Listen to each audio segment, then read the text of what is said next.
মহান আল্লাহ সুবহানাহু ওয়া তাআলা দরবারে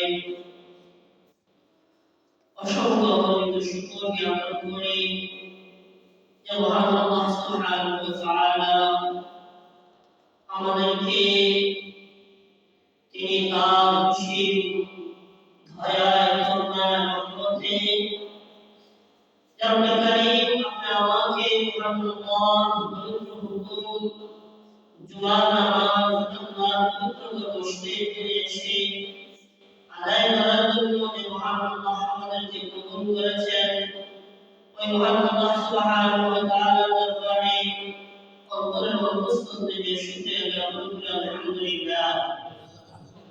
আর শুকরিয়া জ্ঞাপন করি যিনি আমাদেরকে আখিরি পয়গম্বর ইমামুল মুরসালিন খাতামুন নবিয়্যিন রাহমাতাল লিল আলামিন উম্মাতুল কান্নারি নবী মুহাম্মদ মুস্তাফা সাল্লাল্লাহু আলাইহি ওয়াসাল্লাম উম্মত হিসেবে যে মহান আল্লাহ সুবহানাহু ওয়া তাআলা আপনার মাকে দুনিয়াতে প্রেরণ করেছেন ওই মহান আল্লাহ সুবহানাহু ওয়া তাআলার দরবারে আবার শুকরিয়া জ্ঞাপন করি আলহামদুলিল্লাহ। সম্মানিত উপস্থিতি, আমরা আজকে যে বিষয়টা নিয়ে আলোচনা করব ইলম। কারণ ভিতরে যদি ইলম থাকে, সন্তান হোক নাতি হোক ওই ইলমওয়ালা সন্তান দ্বারা মা বাবা অথবা দাদা দাদি কি উপকার হয়, ইলমওয়ালা সন্তান দ্বারা বাবা কেমন সম্মানিত হয়, কেমন মর্যাদাওয়ালা হয়, একজন আলেম বাবার সম্মান দুনিয়াতে কেমন, কবরে কেমন, হাসরে কেমন, আমরা সংক্ষিপ্ত আকারে বিস্তারিত আলোচনা না করে সংক্ষিপ্ত আকারে সবগুলা কথা গুটিয়ে আনার চেষ্টা করব ইনশাআল্লাহ। আল্লাহ সুবহানাহু ওয়া তাআলা পৃথিবীতে মানুষ সৃষ্টি করেছেন, সৃষ্টি করার পরে মহান আল্লাহ বলেছেন ওয়া খালাকাতুল জিন্না ওয়াল ইনসা ইল্লা লিয়াবুদুন। আমি আল্লাহ সুবহানাহু ওয়া তাআলা দুনিয়াতে মানুষ সৃষ্টি করেছি এবং জিন সৃষ্টি করেছি। মানুষ এবং জিন আমি আল্লাহর ইবাদত করবে, আমার দ্বীনের কাজ করবে, তারা আমার সাথে একত্ববাদের কথা বলবে, আমি আল্লাহর কুদরতি পায়ের সাজদা করবে। বিনিময়ে তাদের জন্য রয়েছে জান্নাত, আর যারা এর বিপরীতে যারা চলবে অর্থাৎ আল্লাহর ইবাদত করবে না, আল্লাহর দাসত্ব করবে না, আল্লাহর কুদরতি পায়ের সাজদা দিবে না, আল্লাহর একত্ববাদের কথা বলবে না, তাদের জন্য রয়েছে জাহান্নাম। দুইটা জাতি, একটা হলো মানুষ, একটা হলো জিন। এই দুইটা জাতির জন্য আল্লাহ জান্নাত এবং জাহান্নাম তৈরি করেছেন। বাকি যত সৃষ্টি দেখেন সমস্ত সৃষ্টি কিন্তু আল্লাহর ইবাদত করে, কিন্তু তাদের জন্য জান্নাতও নাই, জাহান্নামও নাই। দুনিয়াতে যারা চলবে ফিরবে খাইবে, দুনিয়া থেকে চলে যাওয়ার পরে তাদের কোনো বিচার নাই, হাসর নাই, নসর নাই। কিন্তু দুইটা জাতি আছে, একটা হলো মানুষ আর একটা হলো জিন। এই দুই জাতির বিচার হবে, হয় তারা জান্নাতে যাবে না জাহান্নামে যাবে। তো আমরা আজকে আলোচনা করব যে একজন দিনদার সন্তান যদি হয়, একজন কোরআন হাদিসের ইলম অর্জন করাওয়ালা সন্তান যদি হয়, তাহলে ওই সন্তানের বাবাকে সে কেমন সম্মান করে এবং সন্তান দ্বারা বাবা মৃত্যুর সময় কেমন সম্মান পায়, কবরে কেমন সম্মান পায়, হাসরে কেমন সম্মান পায়, এই বিষয়ে আমরা আলোচনা করার চেষ্টা করব ইনশাআল্লাহ। দেখেন, আমি কিছু বাস্তব কথা আপনাদের সামনে তুলে ধরতেছি। যদি কোনো সন্তান যদি আলেম হয়, তার ভিতরে কোরআন এবং হাদিসের জ্ঞান যদি থাকে, সর্বপ্রথম ওই সন্তান দ্বারা বাবার সর্বপ্রথম যে একটা সম্মান হয় সেটা হলো মানুষের তাকে ওই সন্তানের ইজ্জতে মা এবং বাবাকেও ইজ্জত করে। এই যে বাবা আলেম যদি হয়, যদি জায়গায় নামাজ পড়তে হয়, তাহলে মানুষ বলে অমুক সন্তানের অমুক বাবার সন্তান, সে আজকে মানুষের হাজার হাজার মানুষ তার লক্ষ লক্ষ লক্ষ মানুষ তার ওয়াজ শুনে মানুষ নামাজ পড়তেছে, আল্লাহ হইতেছে। সে বাবা না জানি কত ভাগ্যবান বাবা, সে মা না জানি কত ভাগ্যবান মা। এমন আলেম আছেন যাদের ভক্ত লক্ষ লক্ষ মানুষ যারা ভক্ত আছে, ওই মা বাবা কত সম্মানী, কত ইজ্জত। তাহলে একজন এলিমওয়ালা সন্তানের মা বাবা সর্বপ্রথম মানুষের কাছে ইজ্জত করা হয় ওই সন্তানের ইজ্জতে, যে অমুক সন্তান অমুক বাবা সন্তান, সে কত ভালো বাবা, যার সন্তান আজকে হাজার হাজার লক্ষ লক্ষ মানুষকে হেদায়েতের কথা বলতেছে। দ্বিতীয় যে একটা উপকার হয়, এটা হলো একজন বাবার সাথে একজন আলেম একজন সন্তান কোনদিন চোখে চোখ রেখে কথা বলে না। এটা বাস্তব। আমার জীবনে আমি তো আলেমের সাথে চলছি ফিরছি, সমস্ত আলেমদের অন্তরে মা বাবার খবর, মা বাবার মহব্বতটা বেশি। এটাই বাস্তবতা দেখেছি। কোন সন্তান যদি আলেম হয়, তার ভিতরে এরকম থাকে, তার মা বাবার সাথে যখন কথা বলে চোখে চোখ রেখে কথা বলে না, মাটির দিকে চেয়ে কথা বলে। এটা হলো আরেকটা কাজ। কারণ আমাদের সমাজে অনেক সন্তান আছে বাবার সাথে কথা বলতে বলতে এমন ভাষায় কথা বলে যেটা আসলে কল্পনা বাহিরে, এমন সন্তান আছে। কিন্তু কোন আলেম সন্তান যদি আপনার হয়, আপনি বাস্তবিক মিলান না। আপনার 5 জন সন্তান আছে, এর মধ্যে একজন আলেম হয়েছেন, ও 4 সন্তান আপনার সাথে যে ভাষায় কথা বলবে, যেভাবে কথা বলবে, আলেম সন্তান এই ভাষায় কথা বলবে না, নম্র ভদ্রভাবে আপনার সাথে কথা বলবে। তৃতীয় নাম্বার যে উপকার, সেটা হলো আপনার যখন শরীরে যখন শক্তি থাকে না, আপনার গায়ে যখন কোনো শক্তি থাকে না, ক্ষমতা থাকে না, আপনার গায়ে শক্তি যখন লেস হয়ে যায়, আপনি যখন দুর্বল হয়ে যান, যখন সন্তানের খেদমত আপনার প্রয়োজন হয়, তখন সবচাইতে নিকট যে সন্তান যায়, আপনার খেদমতের সবচাইতে প্রিয় যে সন্তান আপনি পাইবেন, ওই সন্তানটা কিন্তু আলেম। আমি আপনাদেরকে কিছু বলি। আপনাদের এই মসজিদের যে ইমাম সাহেব, ওনার সাইবাইরা বাবাই আছে, ওয়াইফাই আছে, সবাই চাকরি করে প্রায় মনে রাশিয়াতে যান, চাকরি করে বেতন পায়, তারও 2 ভাই বিদেশ আছে, তারও 50-60 টাকা করে। কিন্তু ওনার বাবা, ওনার যে সন্তান, ওনার সাথে বাবাদের ওনাদের ইনকাম করে, ওই সন্তানের দেখা গেছে ওই সন্তান ছাড়া ওই সন্তানের ঘরে যায় না। তাহলে এটাই বোঝা যায় যে একজন বাবা যে সন্তানের মহত্ব বেশি পায়, যে সন্তানের আদর বেশি পায়, ওই সন্তানের ঘরে থাকে। উনি আমাদের মধ্যে ওনার টাকা থেকে 5,000-7,000 টাকা যদি যখনই তার বাবার চিকিৎসার প্রয়োজন হয় ওই টাকা দেন, তাহলে বোঝা যায় যে একজন আলেম সন্তানের মহব্বত কদর বাবার প্রতি বেশি থাকে। আর বাবা দুনিয়াতে কিভাবে শান্তিতে থাকবে, শান্তিতে খাবে, এই চিন্তাটা আলেম সন্তানের বেশি থাকে। যদি আপনারা বলেন যে অন্য সন্তানদের থাকে না, অবশ্যই আছে, কিন্তু অন্য সন্তান যদি সতের যদি বিচলের থাকে, কিন্তু 80 জনের থাকে না। আর আলেম সন্তান যদি হয় সতের মধ্যে 90 জনের থাকবে, 10 জন না থাকতে পারে, এটাই এটি হইতেই পারে। আর বিশেষ করে আমাদের একটা অন্তিম কাজ আছে, যখন আমাদের সেবার প্রয়োজন, সেবার প্রয়োজন হয়, যদি গরিবকে আল্লাহ না করে গরিবটি হয়ে যায়, একজন গরিবটি হওয়ার ব্যক্তি তার অসাধ্যতা খুব বেশি হয়। কারণ আপনি যখন একজন দেশে বাইরে মাস করবেন, তখন গরিবটি কেউ আল্লাহ না ভালো লাগে, আপনার স্ত্রীরও ভালো লাগে, থাকবে না আমার জীবন শেষ, এই ভাষাটা আমরা প্রয়োগ করি। কিন্তু আপনাদের একজন আলেম সন্তান যদি হয়, একজন আলেম সন্তান যদি থাকে, সে সর্বোৎকৃষ্ট চেষ্টা করবে যে কিভাবে আপনাকে শিক্ষা করা যায়, আপনাকে কিভাবে মাশরাইভাবে দুনিয়াতে রেখে আপনাকে কবরে পৌঁছানো যায়, এই চেষ্টা করে আলেম সন্তানরা করে। যেমন আমি আমার কথাই বলি, আমার একজন স্মরণ আছে যে আমার মা এটা বলেছিলেন যে আমি দুনিয়াতে বেঁচে আছি আমার এই সন্তানের জন্য। সুবহানাল্লাহ। তখন আমি বললাম ভাবতাম যে মা এটা কেন বলবেন, যে হায়াত মত আল্লাহর কাছে, মা এটা কেন বলবেন। তখন আমি চিন্তা করলাম যে আমি সাহায্য করি, প্রয়োজনে বারবার করি, একবার বারবার আমি পড়া ছেড়ে বাড়িতে চলে আসি না বলুন না এটা জন্য। তখন আমি চিন্তা করলাম যে মা একটা বাচ্চা আমার সঙ্গে খাবার একদম না বলতো, আপনি বললেন এটা করে থাকতাম, তাহলে কোনো দুনিয়াতে বাঁচতাম না।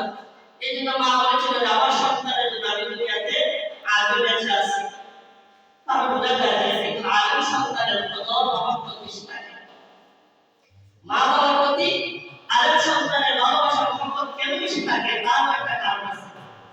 তার কারণ হলো একজন আলেমের আল্লাহর ভয় বেশি থাকে। আর যার ভিতরে আলেম আল্লাহর ভয় যদি বেশি তৈরি হয়, ওই সন্তানের প্রতি মানবতার মায়া মহব্বত বেশি তৈরি হয়। যে বান্দার প্রতি আল্লাহর ভালোবাসা বেশি, ওই বান্দার অন্তরে মাহবুবের ভালোবাসা বেশি হয়। এই জন্য যে আলেম সন্তান যদি আপনার থাকে, আপনার অন্তিম কালা, আপনার জীবনের যে লাশ মুহূর্ত যখন সবাই ছেড়ে চলে যায়, ওই সময় আপনার ওই আলেম সন্তান আপনার পাশে থাকে। এটা হলো দুনিয়ার কথা। আপনার সাথে আপনার ক্ষেত্রে যা প্রয়োজন, ওষুধের প্রয়োজন, আপনার কাপড়ের প্রয়োজন, চিকিৎসার প্রয়োজন, সবকিছু আলেম সন্তান আগে করে। বাকি সন্তানরা করে না এমন না, কিন্তু আলেম সন্তানরা বেশি করে। আরেকটা উপকার হলো আপনার যখন সাকরাত যখন শুরু হয়, এটা হলো সবচেয়ে বেশি উপকার হয়। একজন বাবা যখন মৃত্যুর কোলে যখন শায়িত হন, যেটা সাকরাত আমরা বলি, এই সাকরাতের মধ্যে কিন্তু মানুষ খুব বেশি মুসিবতে পড়ে। কেমন মুসিবতে পড়ে? একজন মানুষের যখন সাকরাত শুরু হয়ে যায়, ওই সাকরাত শুরু হওয়ার পরে ইবলিস শয়তান তার ঈমান নষ্ট করার জন্য সে একজন বড় বুজুর্গ অথবা বড় একজন আলেম সে আপনার কাছে আসবে।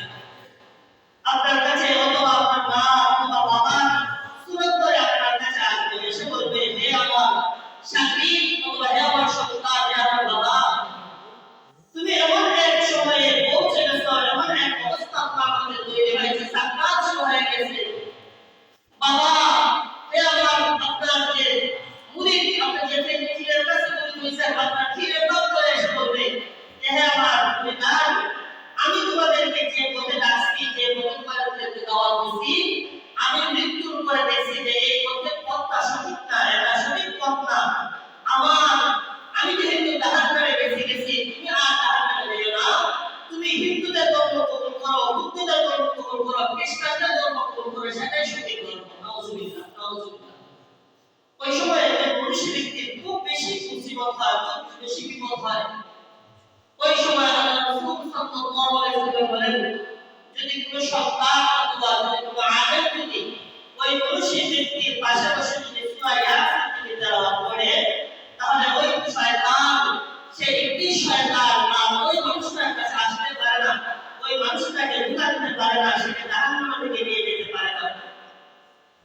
আল্লাহ রাসূল বলেন, সূরা ইয়াসিনের মধ্যে 7টা মুমিন আছে, 7টা মুমিন, 7 জায়গায় মুমিন লেখা আছে। যদি কোনো ব্যক্তি যদি সূরা ইয়াসিন থেকে শুরু করে সূরা মুমিন পর্যন্ত যায়, গিয়ে যদি আবার প্রথম থেকে শুরু করে দ্বিতীয় মুমিন পর্যন্ত যায়, এবার যদি 7 মুমিন পর্যন্ত যদি পড়ে যদি কোনো মনুষ্য ব্যক্তির উপরে ফুটে অথবা পানি করে ফুটে অথবা তার সামনে তেলাওয়াত করে, আল্লাহ রাসূল বলেন, তার বিনা হিসাবে তার ঈমান নসিব হবে। সুবহানাল্লাহ, সুবহানাল্লাহ। তাহলে আপনার সন্তান কোরআন পড়তে জানে না, আপনার সন্তান সূরা ইয়াসিন পড়তে জানে না, আপনার সন্তান নামাজ পড়তে জানে না, আপনার থেকে কোরআন শিখাইলেন না, নামাজ শিখাইলেন না, দিন শিখাইলেন না, ধর্ম শিখাইলেন না, সে তার জিন্দেগি এমন করা ফেলাইলো, সে আল্লাহ তাআলা করতে জানে না, তাহলে আপনার মৃত্যু সময় সে সূরা ইয়াসিন পড়তে কি করবে? এবং যদি বলেন না আমি পড়ার সময় মাদ্রাসা ছাত্রদের পড়াই, মাদ্রাসা ছাত্র আপনার থাকবে না। একজন মনুষ্য ব্যক্তি 2 দিনও সপ্তাহ হয়, 3 দিনও সপ্তাহ হয়, 4 দিনও হয়, 5 দিনও হয়, মাদ্রাসা ছাত্র দেখছে না আপনাদের হইয়া 3 দিন 4 দিন লাইনে 24 ঘন্টা ব্যবহার করবো হয় না।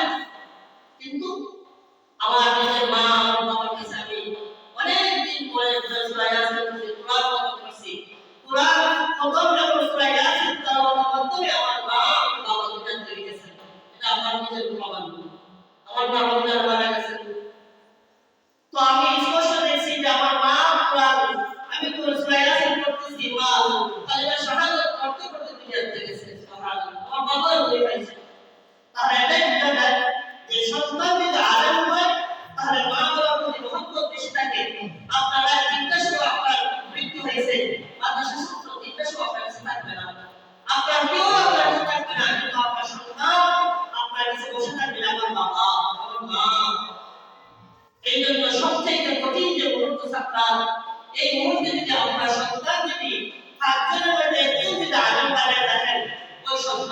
পাশে থাকবে আর সূরা ইয়াসিন তেলাওয়াত করবে আর বিনা হিসাবে আপনার কালমা নসিব হবে। আর কোনো ব্যক্তি যদি মৃত্যুর সময় যদি লা ইলাহা ইল্লাল্লাহ মুহাম্মাদুর রাসূলুল্লাহ এই শব্দ বলে যদি কোনো ব্যক্তি যদি দুনিয়া থেকে চলে যায় আল্লাহ কোনো না কোনো সিলায় তাকে জান্নাত দিবেন। সুবহানাল্লাহ সুবহানাল্লাহ। এই হলো মৃত্যুর সময় আপনার আলেম সন্তানের দরকার।